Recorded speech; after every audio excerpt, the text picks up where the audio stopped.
우리가 그 신앙 성장에 위해서 반드시 극복해야 될 문제가 있는데요. 그게 바로 그 자기 집착의 문제입니다.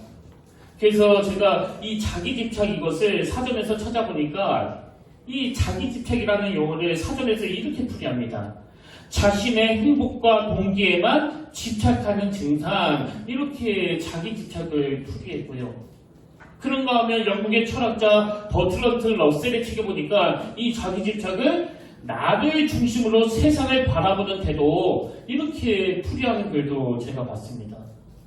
그리고 이재철 목사님이 쓰신 그 사랑의 초대 이 책에 보니까 여기서도 자기 집착에 대한 설명이 나오는 대목이 있었는데요. 이 책에서는 바로 이 인간의 죄성이 그게 자기 집착이다, 이렇게 큰 전제를 설명하고는 이제 그 다음 내용을 한번 들어보십시오. 인간은 집착의 굴레에서 벗어나지 못합니다. 무엇인가 늘 집착하며 살아가고 있습니다. 무서운 것은 인간이 무엇에 집착하든 그 집착이 실은 거기에 마음을 쏟고 있는 자기 자신에 대한 집착이라는 것입니다. 돈에 집착하든 권력에 집착하든 모든 인간의 집착은 예외 없이 자기 집착입니다. 그래서 인간의 집착이 무섭습니다. 인간의 자기 집착이란 결국 자기 욕망에 대한 집착이기에 자기 욕망에 사로잡힌 인간의 삶은 자신의 의지와 무관하게 타인에겐 흉기로 드러나게 됩니다. 이렇게 무서운 게 그 자기 집착이에요. 내가 의도하지는 않았지만 타인에게 흉기로 드러나는 게 이 자기 집착이라는 이 글을 제가 읽으면서요. 이게 타인에게 흉기가 되기 전에 먼저 자기를 파괴하는 게 바로 이 자기 집착이구나. 철학자 버트런트 러셀이 쓴 행복의 정원이라는 책에 보면 이 러셀이 어린 시절부터 삶이 참 허무했었던 것 같아요. 그래서 어린 사춘기 시절부터 자기 삶을 증오하고 그래서 늘 자살할 생각을 품고 살았다, 그렇게 고백하는 내용이 나오는데요. 근데 여러분, 이 러셀이 이렇게 어린 그 사춘기 시절부터 자기의 삶을 비관하고 또 증오하고 늘 자살 충동에 사로잡혀 있었다고 그랬는데 나이가 들어갈수록 자기 삶을 즐기는 인생으로 그 놀라운 변화가 일어났다, 그런 고백도 합니다. 근데 제가 주목하는 게 뭐냐면은 이렇게 너무 우울하고 너무 비참한 삶을 살았던 이 러셀이 시간이 가면 갈수록 자기 인생을 너무나 기뻐하고 자기 삶을 즐기는 인생으로 변화가 되었다고 말하면서 그렇게 바뀔 수 있었던 비결 하나를 소개하는데요. 어떻게 이런 변화가 일어났느냐? 그건요, 자기 자신에 대한 집착을 줄여나간 덕분이라는 겁니다. 저는 목회자로서 이 버트런트 러셀의 주장을 다 수용하지는 않지만요, 그러나 바로 이 대목, 자기 자신에 대한 집착을 줄여나갔기 때문에 자기 삶이 즐기는 인생으로 바뀌었다는 이 말은 제가 100% 동의합니다. 내가 진짜 행복해지기 위해서는 내 안에 도사리고 있는 이 자기 집착의 문제, 이걸 줄여나가야 된다. 그래서 저는 오늘 본문 말씀을 가지고 2주간 설교하려고 하는데요. 이번 주에는 이 자기 집착과 욕망에 빠져 망해버린 이 헤롯 왕에 대해서 제가 설교할 예정이고요. 그런가 하면 다음 주에는 이 자기 집착과 욕망의 문제를 해결했던 세례 요한에 대해서 집중적으로 살펴보려고 준비를 하고 있습니다. 이제 오늘 살펴보게 될 이 헤롯 왕의 정확한 이름은 헤롯 안티파스인데요. 이 헤롯 안티파스의 삶을 한마디로 요약하라 그러면 이 자기 집착과 자기 욕망에 사로잡혀 자기도 망하고 타인도 망하게 한 인물, 이렇게 요약되는 너무나 비참한 인생입니다.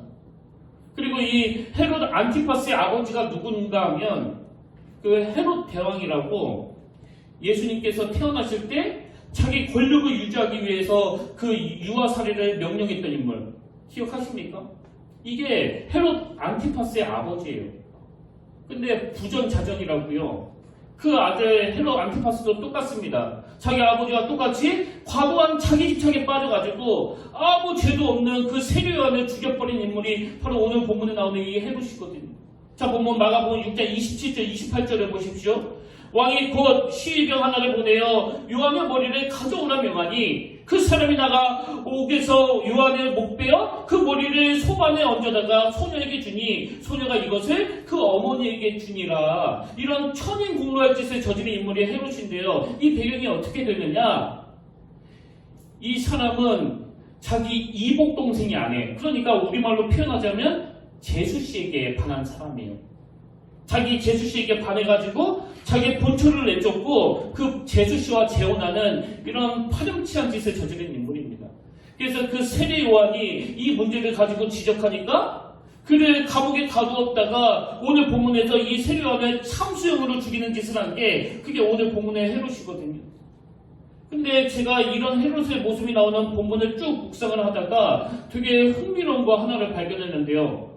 여러분, 이렇게 자기 집착에 빠져 아주 인간 이하의 삶을 살았던 이 헤롯에게 나타나는 몇 가지 증상이 보이더라는 거예요. 증상이.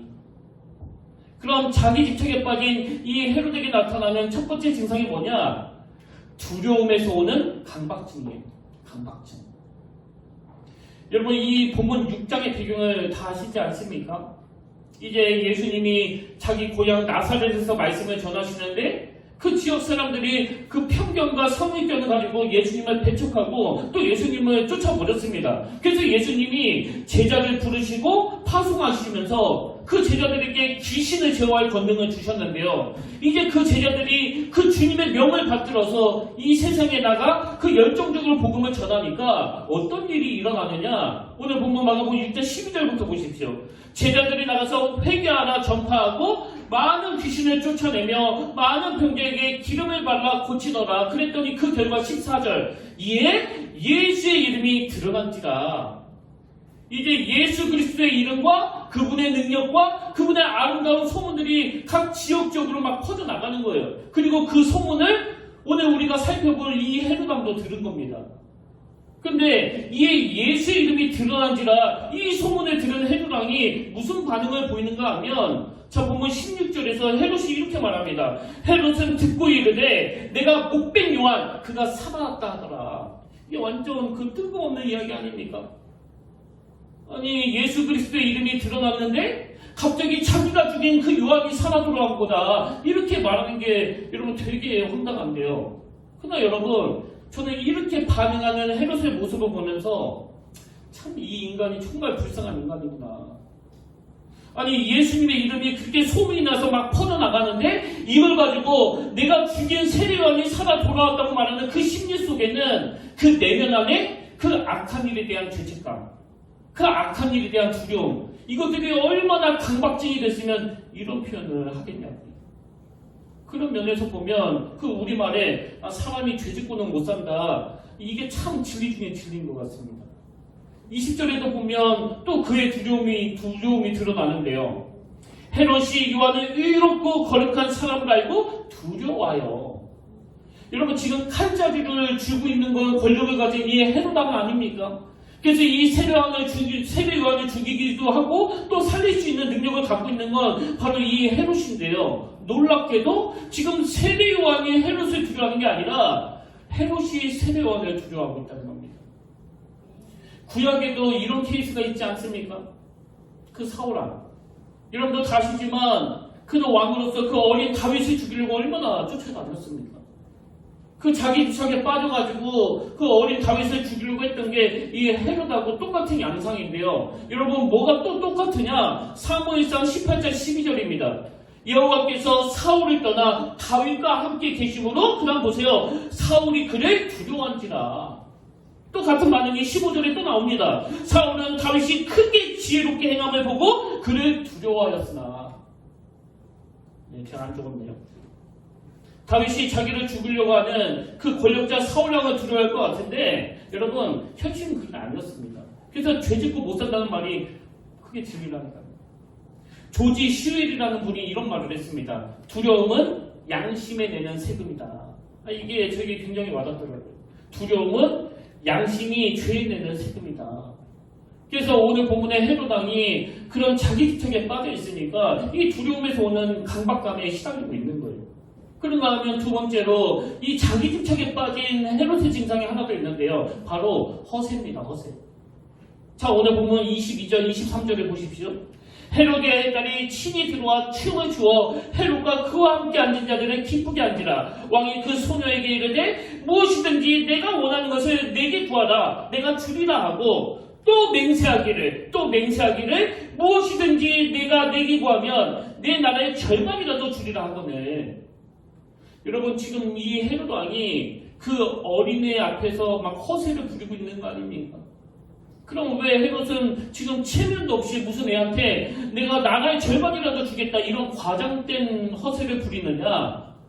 제가 이걸 가만히 묵상하다가 보니까요. 여러분, 헤롯이 왜 이렇게 허세를 부리냐고요? 마음이 허해서 그런 거예요.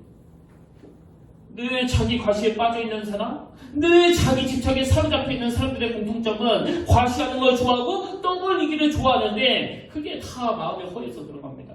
그래서 여러분이 뭐 주변에 좀 뭐 과시를 한다든가 좀 허세를 부리는 걸 좋아하는 분을 보면 그건 불쌍히 봐야 되는 거예요. 지금 그 사람이 마음이 허해서 그런 거기 때문에 우리가 그를 위해서 기도해 줘야 됩니다.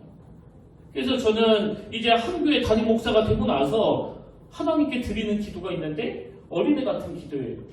저는 막 하나님 앞에서 대놓고 이런 표현을 그대로 씁니다. 하나님, 제가 담임 목사가 된다고 그 골목대장 노릇하지 않게 해주시길 원합니다. 이게 좀 뭐 웃기지 않습니까? 근데 저는 이런 웃긴 기도를 해요. 그러나 진지합니다. 담임 목사 이게 도대체 무슨 의미가 있냐고. 그래서 여러분, 그 허세 부리기를 좋아하는 목사님들을 보면요, 대부분 그 부목사를 데리고 다니는 걸 되게 좋아해요. 어디 해외 한번 나간다고 하면 그 부교육자들 막 새벽부터 까만 양복 입혀가지고 쫙 줄 세우는 그런 목사님들 제가 봤습니다. 근데 그게 그렇게 아름다워 보이지 않아요. 그래서 하나님, 제 안에 있는 죄성이 이런 허세를 부릴 수 있는 위험이 있기 때문에 이 자기 집착에 내가 빠지지 않기를 원합니다. 최근에도 어떤 목사님, 여러 목사님이 모였는데요. 우리 교회에서 그 미자리 교회 선교를 계속하고 있다는 이야기를 가지고 막 다른 목사님들 앞에서 정말 대단하다 그렇게 말씀하시더라고요. 근데 여러분, 제가 그걸 가지고 막 과시하고 사람들에게 칭찬을 드리려고 한다면 그건 하나님 앞에서 죄를 짓는 거예요. 그리고 그거 사실 아닙니다. 우리가 무슨 재주로 그 미자리 교회를 살립니까? 하나님이 살리시는 거지. 우리는 그저 겸손하게 하나님이 명하신 일들을 받을 때 그 허세가 없어야 돼요. 허세가. 그러고 나면 세 번째로 이 자기 집착에 빠진 헤롯의 증상이 하나 더 있는데요. 그는 사람만 의식하는 태도를 보였다는 거예요. 지금 헤롯이 자기 생일을 축하하면서 춤을 추는 그 헤로디아의 어린 딸에게 뭐든지 구해라, 내 나라의 절반까지 주겠다, 이게 허세라고 그러지 않았습니까? 그랬더니 그 어린애가 자기 엄마하고 상의하더니요, 세례 요한의 목을 달라는 거예요. 여러분, 상식적으로 한번 생각해 보세요. 헤롯이 좀 허세를 부르면서 네가 원하는 모든 걸 다 주겠다 그랬을 때 그 어린아이가 이런 소리를 했다면 여러분 어떻게 반응해야 됩니까? 심각하게 고민할 거 없습니다. 저 같으면 간단해요. 떼끼! 무슨 조그마한 애가 왜 그렇게 못된 말 했어? 그러면 끝나는 거 아닙니까? 근데 여러분, 이 헤롯 왕의 반응을 보세요. 그 어린애의 말을 너무 진지하게 봤습니다. 26절. 왕이 심히 근심하나 자기가 맹세한 것과 그 앉은 자들로 인하여 그를 거절할 수 없는지라. 지금 헤롯은요, 표면으로는 그 어린애를 상대하지만 헤롯이 상대하는 건 그 자리에 함께 앉은 사람들이에요. 그래서 자기에게 집착하고 자기 욕망에 사로잡혀 있는 사람은 이 마음이 경직되기 때문에 자기 체면이 손상되는 걸 조금이라도 견딜 수 없어 하는 거예요. 그 어린애가 이런 말도 안 되는 소리를 했을 때 그냥 꿀밤 한 대 주면 되는 걸 주변 사람들이 의식하다 보니까 막 경직이 돼서 이런 비극적인 일을 저지르는 거 아닙니까? 그리고 여러분, 이게 헤롯 왕에만 나타나는 게 아니고 역사에 이런 일들이 드물게 일어났다는 거 여러분 다 아시잖아요. 그래서 목회하는 제가 저에게 집착하면, 제 욕망에 몰두하면 경직이 일어나게 되고요. 경직이 되면 이런 말도 안 되는 이상한 짓을 하게 된다는 걸 저는 너무나 잘 알고 있습니다. 그래서 여러분, 마태복음 10장 28절, 몸은 죽여도 영혼은 능히 죽이지 못하는 자들을 두려워하지 말고, 몸은 죽여도 영혼은 능히 죽이지 못하는 자들을 두려워하지 말고 오직 몸과 영혼을 능히 지옥에 멸하실 수 있는 일을 두려워하라. 저는 이 두 구도의 마태복음 10장 28점을 보면서 이게 제로섬 게임이다. 제로섬 게임. 이게 무슨 뜻이냐면요, 제가 막 사람을 의식하고 사람을 두려워하는 마음이 커지면 커질수록 하나님을 두려워하는 마음이 작아지고, 반대로 제가 하나님을 두려워하는 마음이 막 커지면 커질수록 사람을 두려워하는 마음이 작아진다는 그 얘기예요. 그래서 제로섬 게임이라는 거예요. 여러분, 그럼 제가 사람을 두려워하고 사람을 의식하지 않는 종이 되려면 어떻게 해야 됩니까? 자기 집착을 내려놔야죠. 자기 욕망을 내려놔야죠. 솔직히 말해서 저는요, 내가 오늘 이 설교를 잘해서 사람들에게 칭찬을 드려야 되겠다, 이 욕망으로부터 절대 자유할 수 없습니다. 그렇기 때문에 하나님의 은혜를 구하는 거 아닙니까? 여러분, 이 자기 집착에 빠진 헤로드에게서 나타나는 이 세 가지 증상, 두려움에서 오는 강박, 허세, 그리고 사람만 의식하는 태도, 이것으로부터 어느 누가 이거 자유할 수 있겠냐고요. 그래서 우리가 자기 집착에 빠진 이 헤로드이 보여준 이 세 가지 증상을 보면서 혹시 나에게는 이런 증상이 없는가? 그렇게 점검을 해야 되는데요. 사실 이 세 가지는 그 표면적으로 드러나는 양상에 불과하고요. 헤롯은 보다 더 근원적인, 보다 실질적인, 보다 치명적인 문제를 가지고 있었는데 그 첫 번째 문제가 뭐냐? 여러분, 헤롯은요, 멈추지 못하는 인생, 그리고 멈추지 못해서 망한 인생이라는 겁니다. 저는 본문 20절 말씀에서 그 예전에 잘 몰랐던 걸 발견하고 깜짝 놀랐는데요. 자, 20절에 보세요. 헤롯이 요한을 의롭고 거룩한 사람으로 알고 두려워하여 보호하며 또 그의 말을 들을 때 크게 번민을 하면서도 달갑게 들음이로라. 그동안 여러분, 제가 이 헤롯은 양심이 완전히 마비된 사람이다, 그렇게 인식하고 있었는데, 그럼에도 불구하고 여기 보니까 그 세례 요한이 전하는 그 말씀을 달게 들었대요. 달게 유익하게 받았다는 겁니다. 이 대목에서 헤롯 내면에 이 양심의 가책이 작동되고 있었다는 걸 우리가 알 수 있는 거 아닙니까? 근데 여러분, 그 세례 요한의 지적을 달게 들었던 헤롯이지만요, 헤롯의 문제가 뭐냐? 그렇게 말씀을 달게 들었다, 이게 20절인데 바로 그 다음에 나오는 21절을 보십시오. 마침 기회가 좋은 날이 왔으니, 이게 무슨 뜻인지 아시겠죠? 세례 요한을 죽일 찬스가 왔다는 그 얘기예요. 한국교회 성도님들이 두려워해야 되는 지점이 저는 여기에 있다고 생각하거든요. 오늘 여러분 말씀을 들으러 오셨잖아요. 헤롯도 그랬다니까요. 오늘 여러분 말씀을 듣고 어떤 분은 마음이 찡하기도 하고 어떤 분은 마음에 찔림이 있고 또 어떤 분은 그 도전도 받고 그러시잖아요. 헤롯도 그랬다니까요. 근데 문제가 뭡니까? 아무리 말씀을 달게 듣고 아무리 그 말씀의 은혜를 받아도 악한 길로 가는 그 헤롯의 삶을 돌이키지 못한다면 여러분, 그건 아무 소용이 없는 거 아닙니까? 작년에 그 미국의 그 플로리다주에서 12층짜리 아파트가 붕괴되는 사고가 있었는데요. 근데 참 가슴 아프게도 사망자가 78명, 실종자가 62명이나 나오는 너무나 끔찍한 일이 일어난 겁니다. 근데 여러분, 꼭 이런 사건이 터지면 뒤따라 나오는 분석 다 아시죠? 이번에도 분석한 걸 보니까 그 붕괴된 미국의 플로리다 아파트가 이미 3년 전부터 이상 징후를 보였는데, 그리고 심지어는 붕괴되기 2달 전에도 대규모 보수공사가 필요하다는 그 전문가들의 경고가 있었는데, 그런데 그런 경고를 싹 다 무시했기 때문에 그런 비극적인 일을 못 먹게 됐다는 거예요. 여러분, 지금 헤롯이 이 세례요한의 말을 달게 들었다니까요. 전문가를 통해서 이러다가는 이 아파트에 넘어진다는 그 이야기를 다 들었다니까요. 그랬는데도 아무 조치를 취하지 않았습니다. 그래서 붕괴했습니다. 오늘 우리의 영혼은 어떻습니까? 여러분도 잘 아시지만 1995년도에 있었던 그 삼풍백화점 붕괴 사건, 최근에도 어느 프로에서 이 사건에 대해서 원인을 분석하는데, 그날 저는요, 이게 95년도에 일어난 사건인데도 이 마음에 누르지 못하는 그 분노가 일어났습니다. 삼풍백화점 붕괴 사고로 사망자만 502명, 부상자 937명, 뭐 이런 끔찍한 일이 벌어졌는데요. 그 백화점 붕괴 10일 전에 그 전조현상이라고 그러잖아요. 붕괴 10일 전에 백화점 식당이 흔들거리고 식당 천장에서 구멍이 생기고 물벼락이 쏟아지고, 이게 10일 전에 나타난 그 전조현상이었대요. 그리고 심지어는 붕괴 하루 전에는요, 식당과 바닥에 거대한 싱크홀이 발생하고 옥상에서는 이 붕괴의 징조를 알리는 그 펀칭 현상이라고 그러더라고요. 그게 그 전날에 일어났다는 거예요. 그런데 여러분, 이런 경고를 받은 백화점 경영인진들이 그 취한 조치는요, 딱 하나였습니다. 직원들에게 너 입 조심해라. 이거 새 나가면 안 된다.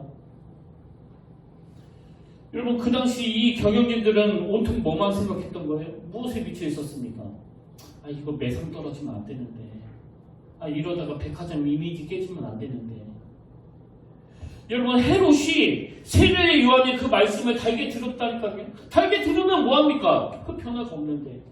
바로 그 다음 절에서 죽일 기회가 왔다고, 절호의 찬스가 왔다고 그렇게 생각하고 있는데. 그래서 저는 전도서 12장 1절 2절 너는 청년의 때에 너의 창조주를 기억하라. 너는 청년의 때에 너의 창조주를 기억하라. 곧 공고한 날이 이르기 전에 나는 아무 낙이 없다고 하늘들이 각각기 전에 해와 빛과 달과 별들이 어둡기 전에 비주의 구름이 다시 일어나기 전에 그리하라. 여러분, 이 말씀은 아직 기회가 있을 때 하나님을 기억하고 하나님께 돌이키라는 그 말씀 아닙니까? 오늘 여기까지 오셨잖아요. 어떤 분은 열악하지만 핸드폰으로 또 모니터로 이 말씀을 듣고 계시잖아요. 헤롯도 말씀을 들었다니까요. 그것도 달게 들었다니까요. 그럼에도 불구하고 헤롯은 말씀을 들어도 변화가 없는 인생, 말씀을 들어도 멈추지 못하는 인생이었고 결국 멈출 수 없었기 때문에 그 인생이 망해버렸다는 거예요. 사랑하는 여러분, 오늘 저와 여러분은 정말 안 그랬으면 좋겠습니다.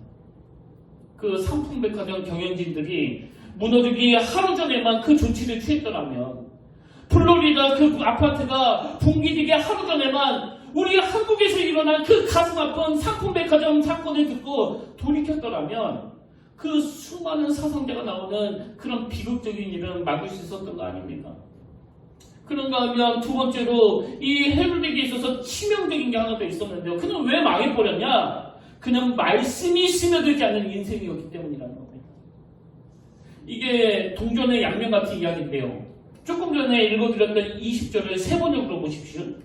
그것은 헤롯이 요한을 의롭고 성스러운 사람으로 알고 그를 두려워하며 보호해 주었고 또 그의 말을 들으면 몹시 괴로워하면서도 오히려 달게 들었기 때문이다. 몹시 괴로워했고 그 말이 내게 유익하다. 그렇게 달게 들었지만 그는 왜 변화가 없었나? 이거를요, 그 청교도 신학자 존 오웬의 말로 설명할 수 있습니다. 유명한 청교도 신학자 존 오웬은요, 죄를 인간 영혼 안에 있는 경향성이다 이렇게 설명을 했어요. 죄는 인간 영혼 안에 있는 경향성이다. 이게 무슨 뜻이냐면요, 제가 이 경향성이라는 단어를 이번에 그 철학사전에서 찾아보니까 이렇게 설명합니다. 경향성, 마음이 어느 한쪽으로 습관적으로 치우치는 상태를 말하는데 이것은 본능이나 관심과도 흡사하다. 그러니까 존 오웬이 말하는 이 죄의 경향성이라는 게 뭐냐? 이 인간의 마음은요, 이미 죄에 기울여진 그 상태라는 거예요.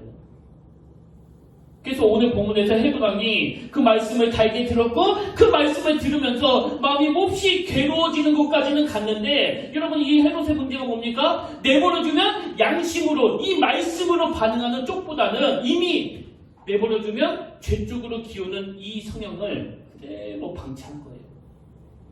그래서 여러분, 존 오웬이 강조하는 내용이 그 죄 죽이기 이런 제목의 책이 나오는데 그 한 대목을 들어보십시오. 이미 구원받은 신자라 할지라도 여전히 잔존하는 죄의 경향성이 있기 때문에, 이미 구원받은 신자라 할지라도 여전히 잔존하는 죄의 경향성이 있기 때문에 온전한 하나님의 형상으로 세워지기까지 어떻게 해야 되느냐? 끊임없이 죄와의 투쟁이 필요하다는 겁니다. 헤롯의 문제를 아셨습니다. 그냥 잠깐 가슴 뜨끔한 걸로는 안 됩니다. 그냥 잠깐 은혜 받는 걸로는 안 됩니다. 왜? 이 죄의 경향성 때문에. 시간 조금 지나버리면 다시 죄 쪽으로 기울기 때문에. 구원받은 우리라 할지라도 이 죄의 경향성이 있기 때문에 온전한 하나님의 형상으로 세워지기까지 끊임없이 이 죄와의 투쟁이 필요하다는 거예요.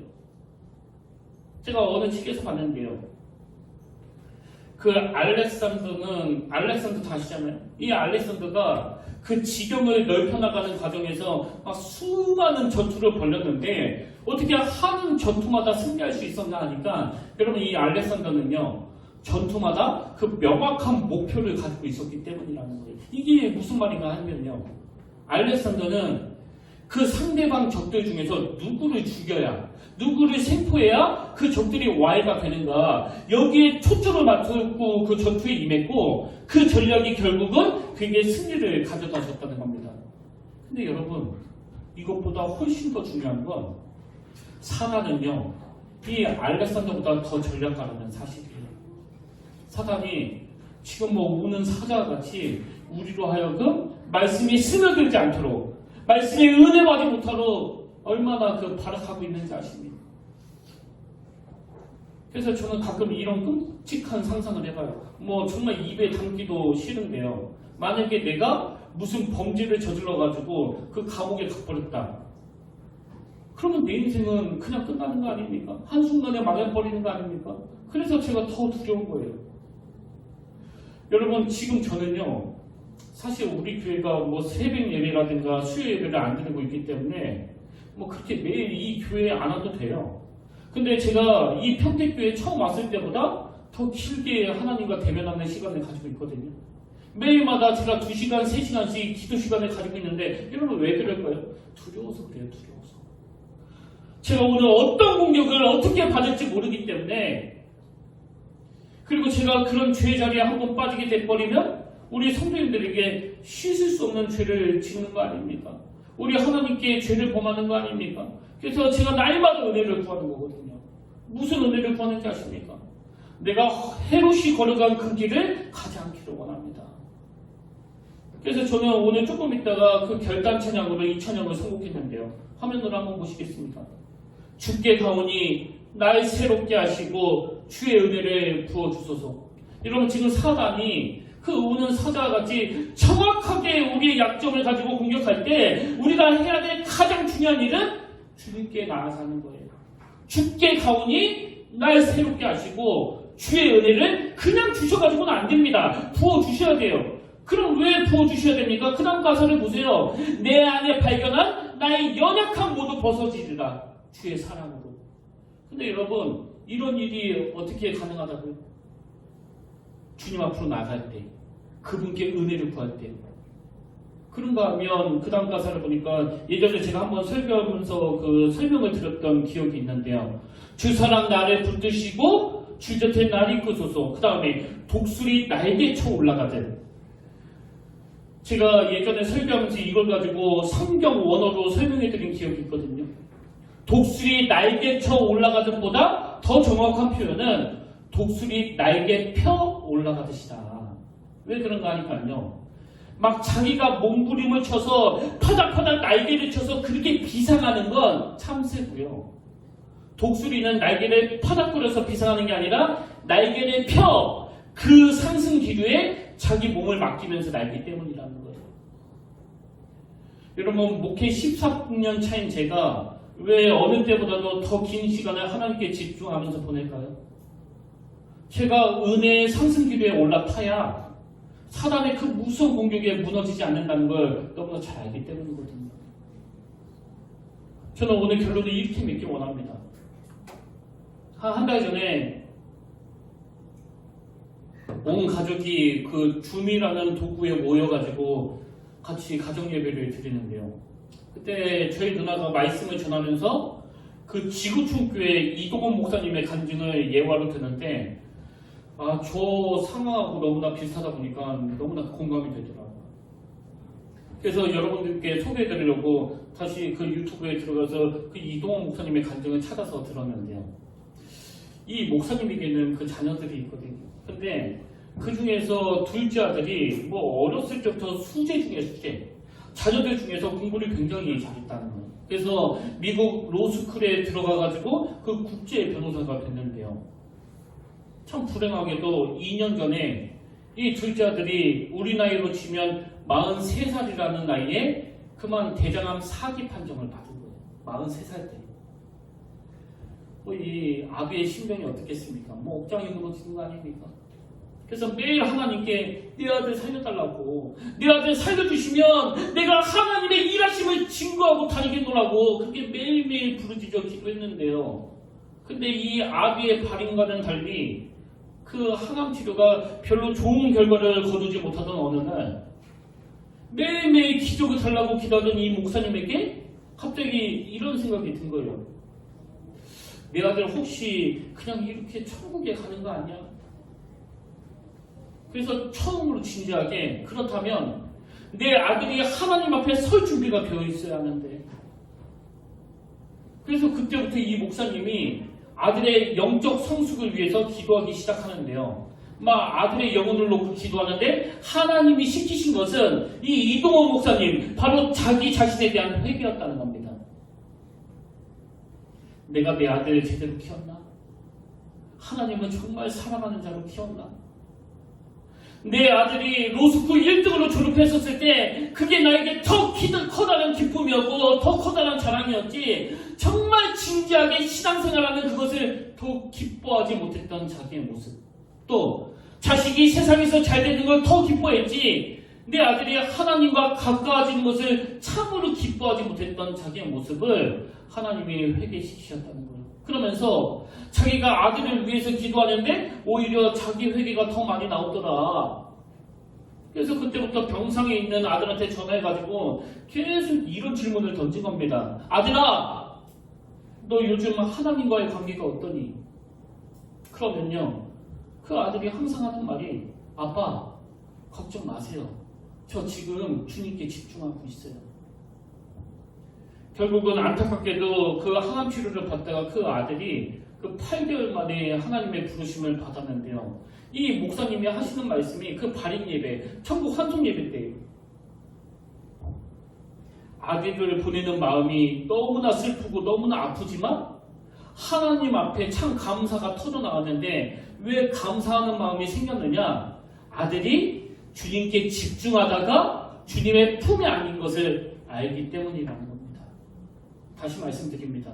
여러분, 우리가 왜 주님께 집중해야 되느냐고요? 방금 이 목사님이 고백했잖아요. 아무리 로스쿨 1등으로 졸업하고 아무리 국제 변호사가 되고 아무리 이 세상에서 잘 나가는 것보다 그 생사화복을 주관하시는 그 하나님 앞에 집중하며 나아가는 것이 인생에서 더 중요하기 때문이에요. 비록 헤롯이 그 세례요한이 전하는 말씀 앞에 찔림도 있었고 달게도 받았지만, 그러나 여러분, 이 인간이 가진 죄의 경향성, 내버려두면 죄 쪽으로 기우는 이 본능을 방심했기 때문에 변화되지 않아 망한 케이스라면 오늘 우리는 진지하게 스스로를 돌아봐야 됩니다. 우리에게는 이 헤롯이 가진 증상이 없습니까? 두려움에서 오는 그 강박 없습니까? 잠자리에 눕기만 하면 마음의 이유를 알 수 없는 그 두려움과 공허함으로 또 허전함으로 뒤척이는 분 정말 아무도 안 계십니까? 그런가 하면 이 헤롯이 보여준 허세, 사람만 의식하는 태도, 여러분에게는 없습니까? 여러분, 이 헤롯이 말씀이 스며들지 않아서 결국 망하게 됐다는 이 말씀 앞에, 아 좋아, 내가 내일부터 성경 읽어야 되겠다, 여러분, 그게 아니고요. 그냥 날개를 펴세요. 날개를 펴서 주님 앞으로 나아가 은혜의 상승 기도에 몸을 맡기세요. 그러면 그분이 일하실 줄로 믿습니다. 우리 이 찬양, 주께 강원이 날 새롭게 하시오, 주의 은혜를 부어주셔서, 정말 간절하게 같이 불러보면 좋겠는데요. 곡 쓰신 분의 의도가 다 있는데 마음대로 가사를 바꾸는 건 실례지만요, 우리 오늘만큼은 독수리 날개 펴 올라가듯 이렇게 바꿔서 부르기를 원합니다. 여러분, 이 찬양 같이 부르실 때 이렇게 소원하십시오. 하나님, 내가 뭘 해보겠다고 하면 나는 헤롯이 걸어간 그 길을 피할 수 없습니다. 날개를 펴 주님 앞으로 나아가 은혜의 상승기로로 나아가길 원합니다. 정직하게 고백하면, 하나님, 나는 인생이 너무나 두렵습니다. 나 인생이 너무나 피곤합니다. 나 이거 잘 해낼 자신이 없습니다. 그래서 날개를 펴 은혜의 상승기도에 몸을 맡기겠습니다.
익숙한 종을 통해서 주시는 하나님의 이 엄중한 경고의 말씀을 모든 성도들이 두렵고 떨리는 마음으로 받을 수 있도록 은혜 주시고, 멈추지 못해서 망해버린 그 헬브색 일이 아니라 비록 잠시 잠깐 그 악한 자리에 빠졌다 할지라도 그 말씀의 능력으로 잘못된 자리에서 돌이키는 그 은혜의 자리로 인도하여 주시옵소서. 그러기 위해서 하나님, 우리의 굳어진 마음을 날마다 주님의 은혜로 부드러운 마음으로 바꿔주시고, 무엇보다도 아버지, 우리 안에 있는 이 죄의 경향성, 내버려두면 죄 쪽으로 기울일 수밖에 없는 이 본능을 간과하지 않게 하시며 하나님 앞에 철실하게, 철박하게 투쟁하며 싸우는 저희들이 되게 하여 주시옵소서. 독수리 날개 펴 은혜의 상승기류로 올라타듯이 하나님, 오늘 우리가 주님께 집중하며 주님 앞으로 나아가 은혜의 상승기류에 올라타기를 원합니다. 목마른 나의 영혼 주님 앞으로 나아가기를 원합니다. 이 예배 가운데 그 깊으신 주님의 사랑을 깨달아 내 연약함을 벗겨주신 그 하나님의 은혜에 몸을 맡기는 저희들이 되도록 인도하여 주시옵소서. 그렇게 인도하여 주실 줄 믿사오며 존귀하신 예수님의 이름으로 간절히 기도드립니다. 아멘. 다음 주는 그 맥주 감사절로 드려질 예정입니다. 우리 마음을 다하여 또 뜻을 다하여 또 힘을 다하여 하나님을 사랑하는 저와 여러분 그리고 평택교회가 되기를 바랍니다. 우리 이제 다 자리에서 일어나셔서 파송 찬양으로 주께 가까이 날 이끄소서. 우리 이 찬양 간절히 사모하면서 함께 부르기를 원합니다.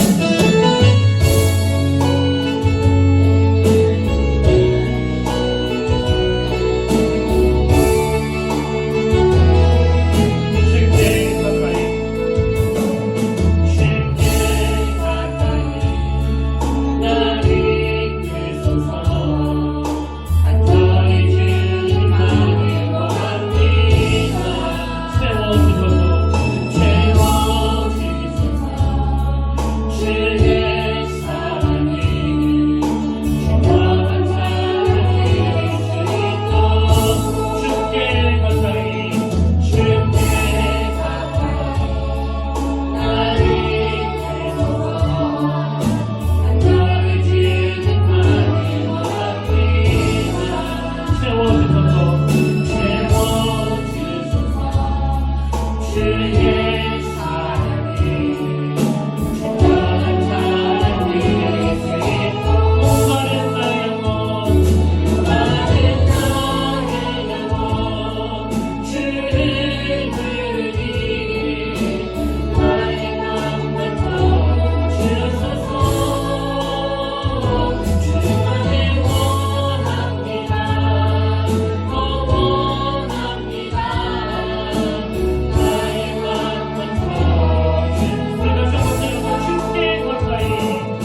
너의 창조주를 기억하라. 공고한 날이 이르기 전에 나는 아무 낙이 없다고 하늘들이 가깝기 전에 해와 빛과 달과 배들이 어둡기 전에 비 뒤에 구름이 다시 일어나기 전에 아직 하나님이 우리에게 기회를 주실 때 그리하라. 하나님, 예전에 저질렀던 어떤 범죄함으로 마음에 항상 두려움에 빠져있는, 그리고 허세 부리기를 좋아하며 사람만 의식하기를 좋아하는 이 헤롯의 증상을 살펴보면서 오늘 내게는 이런 증상이 없는가를 돌아보며 내 안에서 끊임없이 이 죄책감을 만들어내는, 이 죄책감을 유발시키는 모든 요소들을 주님 앞에 다 내려놓고 회개하며 치유함받도록 은혜를 내려 주시옵소서.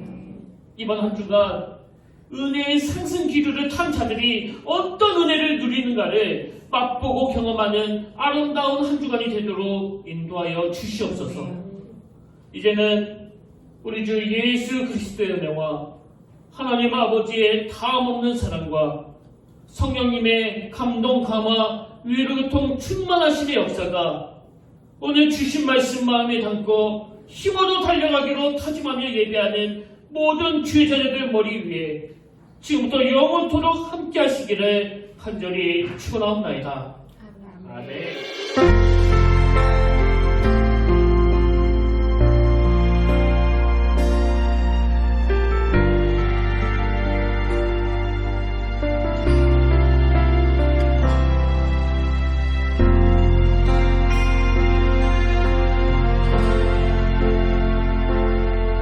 지금 서 있는 이곳에서 높임을 받으소서.